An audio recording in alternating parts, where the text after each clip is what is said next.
సోమవారం అర్ధరాత్రి చెన్నైలోని అపోలో ఆసుపత్రిలో సూపర్ స్టార్ రజనీకాంత్ చేరారు. ఆయనకు గుండె సంబంధిత పలు వైద్య పరీక్షలు చేయాల్సి ఉండటంతో ఆయనను ఆసుపత్రిలో చేర్చినట్లు తెలుస్తుంది. అయితే రజనీకాంత్ ఆరోగ్య పరిస్థితి నిలకడగా ఉందని ఆసుపత్రి వర్గాలు చెబుతున్నాయి. కాగా రజనీకాంత్ ఆసుపత్రిలో చేరడం విషయంపై అటు డాక్టర్ల నుంచి కానీ కుటుంబ సభ్యుల నుంచి కానీ ఎలాంటి అధికారిక ప్రకటన రాలేదు.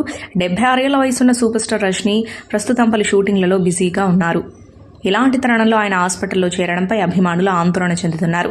రజనీకాంత్కు గుండెకు సంబంధించిన పలు వైద్య పరీక్షలు చేయాల్సి ఉండటంతో సోమవారం చెన్నైలోని ఆసుపత్రిలో చేరినట్లు తెలుస్తోంది.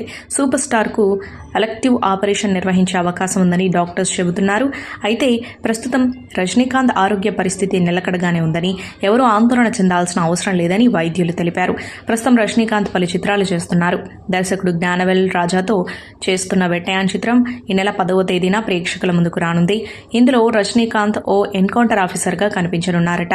ఇక వెట్టయాన్ సినిమాలో ప్రతి నాయకుడి పాత్రలో రానా దగ్గుబాటి నటించినట్లు సమాచారం. వీరితో పాటు బిగ్ బి, అమితాబ్ బచ్చన్, ఫహద్ ఫాజిల్, మంజు వారియర్, ప్రతికా సింగ్ వంటి వారు కీలక పాత్రలు పోషించినట్లు తెలుస్తోంది.